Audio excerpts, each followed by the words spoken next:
সুমির জন্মদিন 2026। সোমবারে জন্মদিন, গুরুবারে প্রীতিভোজ। অতিথি যারা সবাই কিন্তু রেখো খোঁজ। ভাত, ডাল, মন্ডা, মিঠাই সবই কিন্তু হবে। সুমি নাকি এসব করবে, বুঝলাম হাবে ভাবে। তোমরা যারা অতিথি হবে কিছু দিও কিনে। খাওয়া কিন্তু সঠিক নয়, উপঢৌকন বিনে।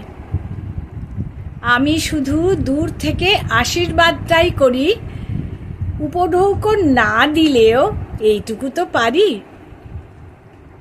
জীবনে কোনো অশুভ ছায়া স্পর্শ না করে, সদাই সহজ সরল জীবন আনন্দে থাক ভরে। জানি না এটা তোমার কততম জন্মদিন, এইভাবে জীবন কাটুক, মনটা থাকুক রঙিন। স্বপ্ন সকল সত্য হোক, আকাশের মতো হও উদার, সাগরের মতো হও চঞ্চল। এই দিনটি তোমার আসুক বারবার। আশীর্বাদক জেঠু, বড় জেঠু, বড় জেঠিমা।